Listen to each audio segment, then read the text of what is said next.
Exhaling back here. That was amazing. Thank you. Thank you.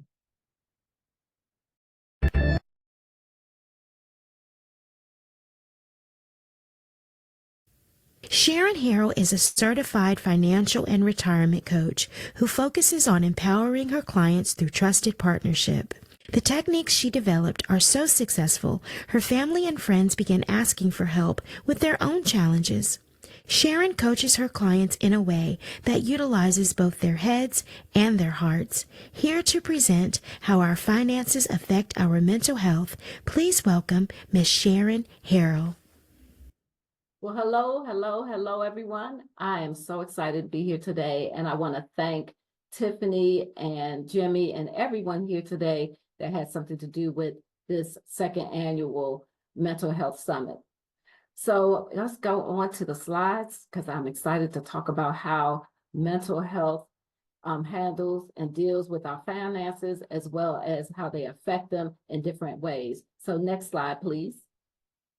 And this is going to be an engaging conversation that I'm going to have with you. So you be ready to type into the chat. And here I have my first question for you to respond to. So I want you to type me into the chat if you or someone you know has experienced stress because of a financial problems. Type me into the chat if you or someone that you know experience stress due to financial problems. All right, I see you, Precious. Dr. Martin, I see you. I see you. Vedetta, yes. Olivia, I see you. Yes. Unfortunately, right? We do know someone or ourselves who have experienced some type of stress due to financial problems. All right, so here's the next question I want you to respond to in the chat. Type yes into the chat if you or someone you know has financial problems and because of mental health issues. Type into the chat if you or someone you know has financial problems because of mental health issues. I see the yeses coming in. So we can clearly know by the responses that we're getting that because of financial problems, it could cause mental health issues, but also mental health issues can cause financial problems. So if we can go to the next slide, we're going to first talk about how our financial issues can affect our mental health. So a couple of ways that our financial issues can affect our mental health is that, as we said, it can cause stress and anxiety. It can lead to chronic health problems, physical problems that we can have within our body. It could cause lack of sleep. It could cause headaches. It could cause weakness of our immune systems, which means that we're not going to be able to fight off various diseases that come our way. So that's one way. It also can cause depression, feelings of hopelessness, doubt, and low self-esteem. It can also cause stress within relationships, whether it's a relationship between a spouse or a partner, within our family or friends.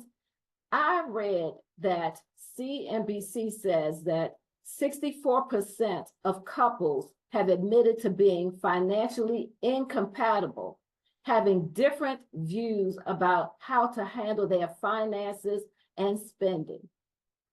Now think about that, 64% have actually admitted to not being financially compatible. That means that there's somebody that's a spender who likes to go out and spend, or there's somebody that's a saver.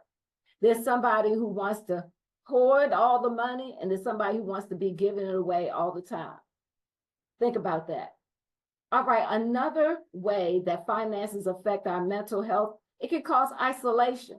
If we are lacking the funds to go out and socialize, that could cause us to be lonely and not be able to do the things that we may have been able to do in the past with our family and friends. It also can cause us to develop coping mechanisms that we may not have before, such as drinking, smoking, or overeating. It could cause an inability to access proper services that will help us to reduce or eliminate those issues that we are addressing. So here's another question I have for you to type into the chat. I want you to give me your response. What do you think is the average distance a person has to travel in order to get to a medical facility. Now, let me repeat that. What do you think is the average distance a person has to travel in order to get to a medical facility? Yeah, 5 miles, okay. I know Miss Olivia, I don't what, 20 miles? Okay, okay.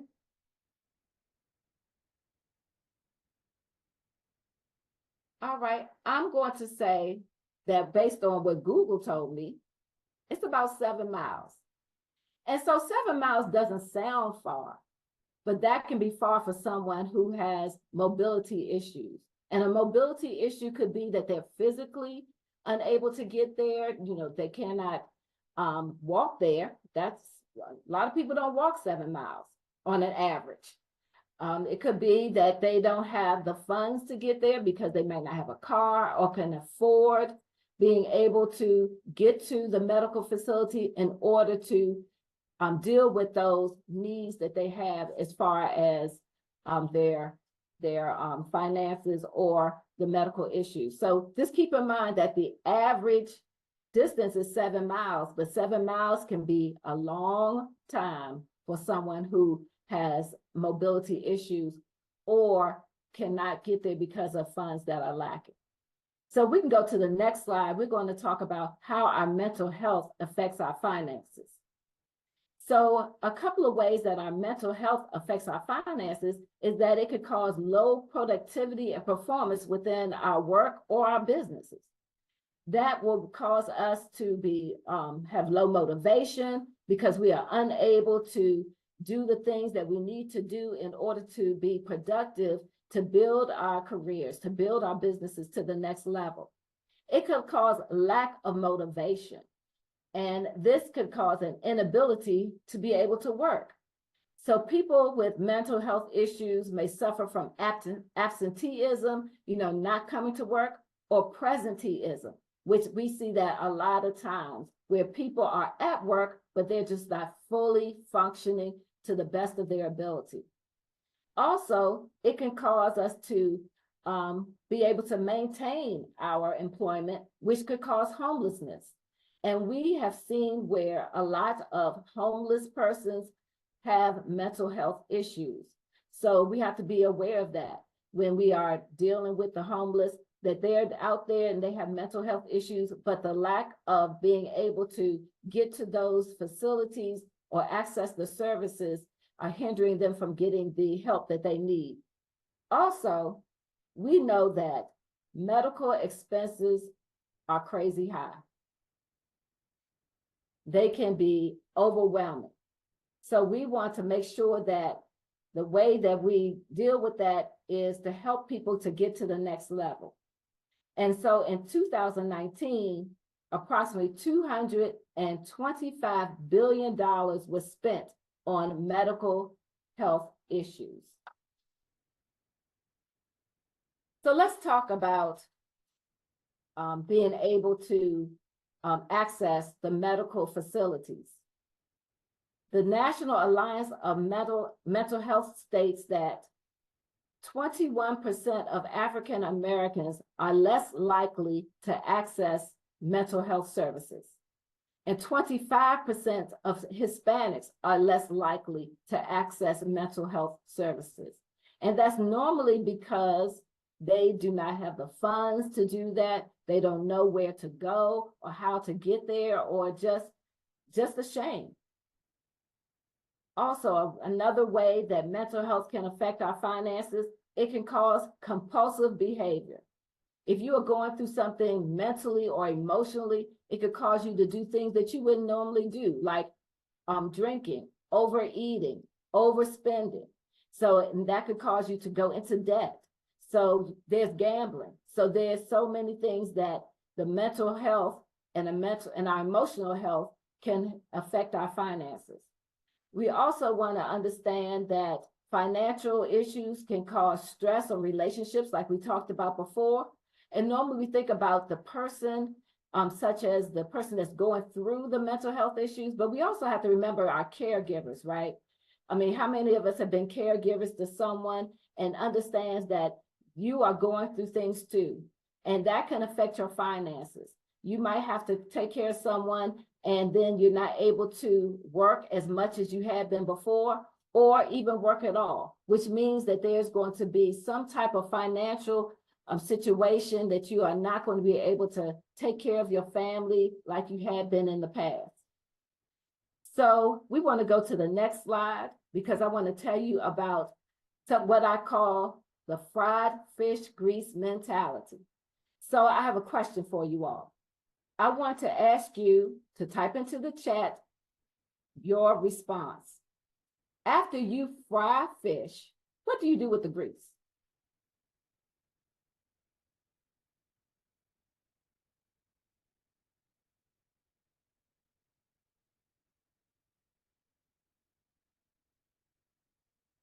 We do something with the grease, right? After you fry fish, you throw it out, right? I see, we throw it out. We throw it out. We don't use fried fish grease after we fry the fish. But if you did, what would happen?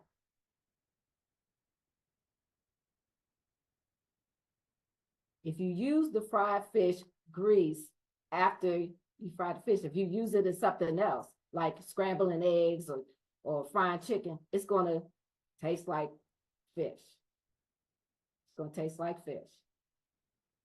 And right, it won't taste good. That's right, Diddy said it won't taste good. Well, think about insanity. Remember, the definition of insanity, they say, is doing the same thing over and over again and expecting different results. Well, if you keep using fried fish grease over and over again, you still want to taste fish. So we got to make sure that what we're doing, we're changing our mindset on how we handle our habits and how we're handling things with our finances and our mental health.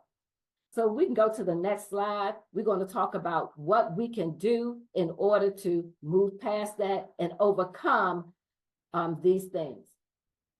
When it comes to our finances, we want to make sure that we are financially planning out everything. So that means that you want to create a budget. And on your budget, you're going to track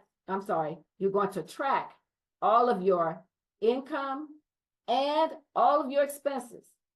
That means that you're going to write down all the money that you spend. Now, what did I say?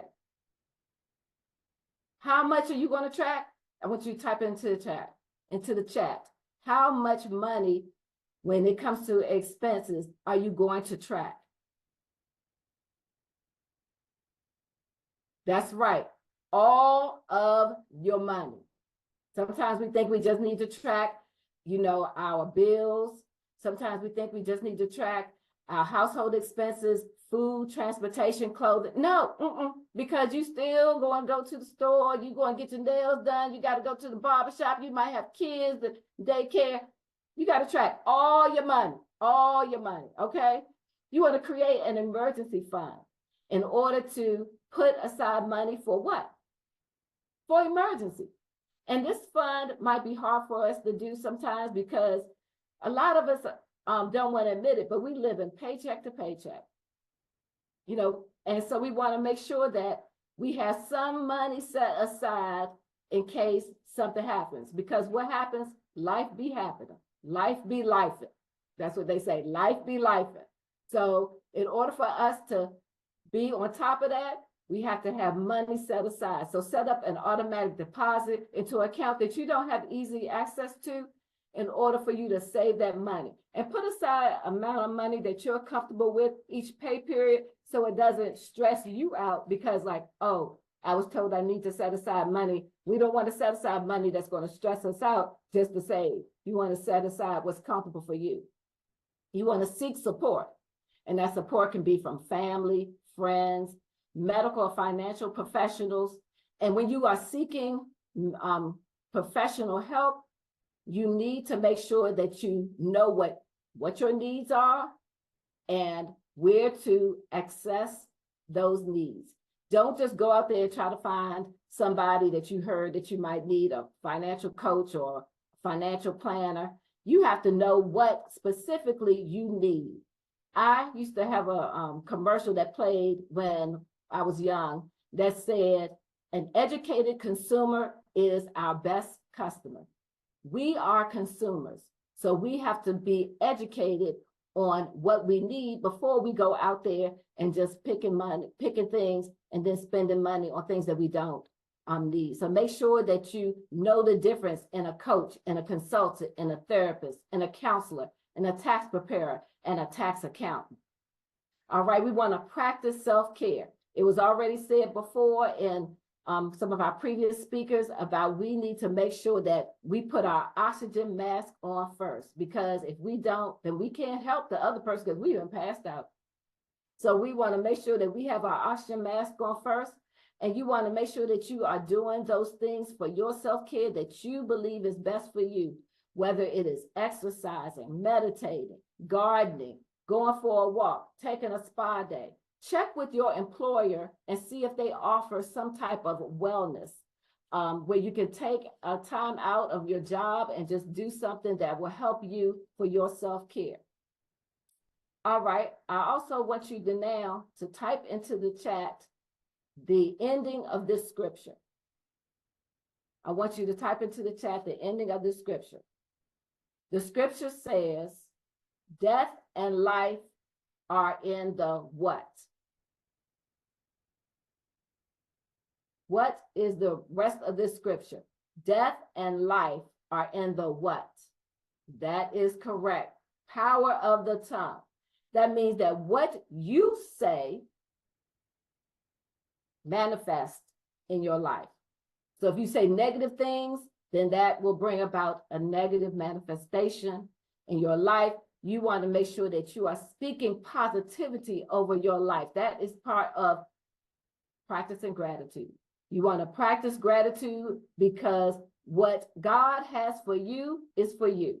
And you want to make sure that when you are speaking those things out, speak affirmations that are going to be powerful and bring out the best of you. Also, you want to set realistic goals. So what does that mean? That means that you want to set boundaries. It means also you want to stop comparing yourself to others. Realistic goals, I believe in smarter goals.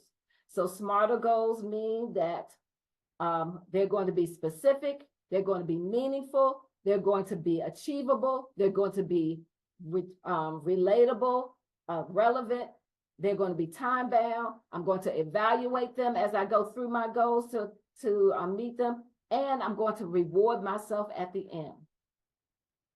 So also, when we're maintaining our boundaries, we have to know what our triggers are. We have to know that we can say no, and we also know when we can say yes. So I learned something about myself recently. I learned that I can be passive aggressive when I'm not feeling heard. That's an emotional thing that goes within me. So now that I know and recognized it, I now have to rechannel that to understand why is that really happening in me and what do I need to do in order to not have that? Because it messes with me where? Emotionally, it messes with me mentally. The other person is not bothering. The person I'm being passive aggressive to it's not bothering them, but it's bothering me. So know what triggers you and know how to maintain your boundaries. Also, stop comparing to others. We compare ourselves to others in so many ways. Sometimes, you know, it could seem like a compliment. Oh, I wish I could be like you, like so-and-so. God has for you what is for you. So Romans 12:2 says, and do not be conformed of this world, but be ye what? Transformed by renewing of your mind, that it may prove what is that good and acceptable and perfect will of God. So we got to make sure that we are not comparing ourselves to others, because God has for us what is for us. So we're going to go to the next slide. And I just want to say that by implementing the strategies and prioritizing both our financial and mental health being can reduce negative impact on ourselves. You got this. You can move forward and be the best person you can be financially and mentally by just making sure that you implement some of these strategies and ones that you can develop on your own that are best for you to move forward in your life. So if we go to the next slide, I just want to say thank you so much for allowing me to have this opportunity and time to spend with you. And I'm going to turn it back over to our speaker,